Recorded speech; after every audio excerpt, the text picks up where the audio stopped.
మీ దగ్గర నేను గతంలో ఒక కథ విన్నాను, చాలా బాగుంది, లేరీ ఓరియంటెడ్ కథ అది. కానీ మంచి కథ అండి, మరి ఎందుకని మీరు ప్రొడ్యూసర్కి చెప్పలేకపోతున్నారు? అది చెప్పండి, మీరు ఏ ప్రొడ్యూసర్కి చెప్పంటారు నేను చెప్తా. నాట్ ఓన్లీ ప్రొడ్యూసర్ ద్వారా కూర్చున్న ఒక 100 మందిని కూర్చోబెట్టండి, 100 మందిని కన్విన్స్ చేసి చెప్తా, నేను సబ్జెక్ట్ చెప్తా.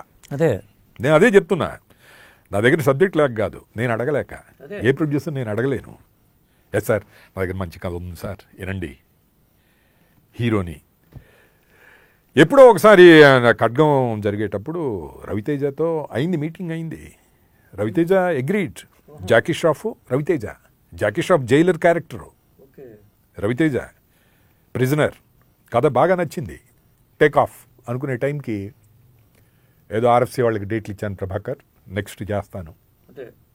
అది అట్లా అట్లా అట్లా అట్లా కొన్ని అట్లా వెళ్ళిపోతూ ఉంటాయి సార్. అట్లాగే జూనియర్ ఎన్టీఆర్కి అప్పట్లో స్టూడెంట్ నెంబర్ 1 చేసినప్పుడు టైంలో దారాసింగ్ బతికున్నాడండి అప్పుడు. తాతగారు ఇతను మనవడు క్యారెక్టరు.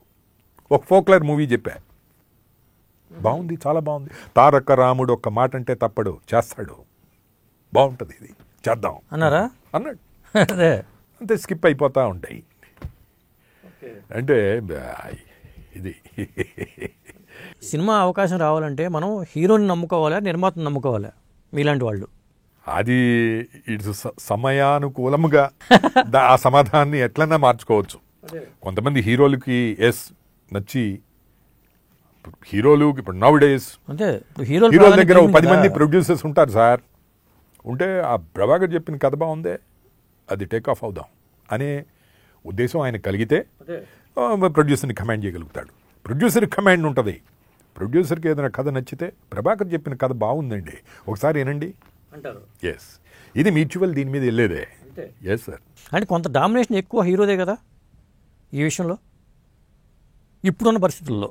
ఎస్, అదే, ఎందుకంటే హీరో ఓకే అంటే అసలు ప్రొడ్యూసర్ కూడా కామ్ అయిపోతారు అనేది కాదండి. కొంతమంది ఇప్పుడు ఇండస్ట్రీలో కూడా కమాండ్ ఉన్న ప్రొడ్యూసర్స్ ఉన్నారు.